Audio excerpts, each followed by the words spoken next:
BNP chairperson Begum Khaleda জিয়ার চিকিৎসার খবর বিস্তারিত জানাতে এই মুহূর্তে লন্ডন ক্লিনিকের সামনে আছেন সহকর্মী শোয়েব কবির। সরাসরি যাচ্ছি তার কাছে।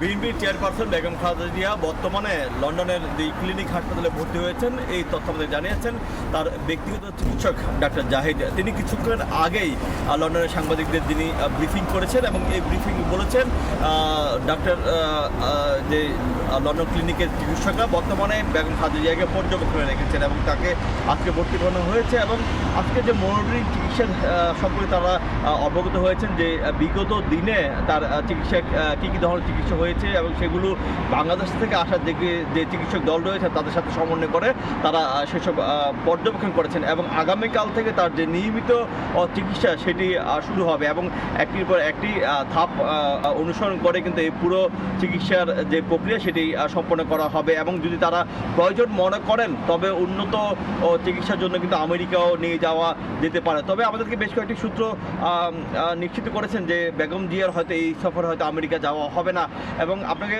জানিয়ে রাখা দরকার যে এখন যে চিকিৎসা চলমান রয়েছে আগামীকাল থেকে যে চিকিৎসা শুরু হবে এই চিকিৎসা হয়তো 6 সপ্তাহ পর্যন্ত চলবে এবং এই চিকিৎসার পরে তিনি সৌদি আরবে উমরা করে এবং দেশে ফিরে যাবেন।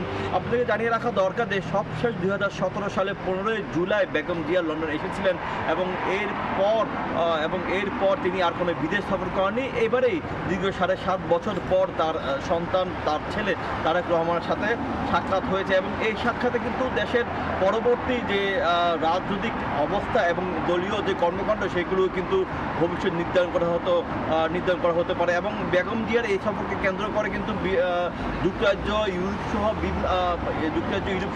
বিভিন্ন দেশের নেতাকর্মীরা জড়ো হয়েছিল লন্ডনে এবং বেশ উচ্ছ্বসিত তারা। এই ছিল সবশেষ আপডেট। সরাসরি ছিলাম যুক্তরাজ্যে লন্ডন ক্লিনিকের সামনে।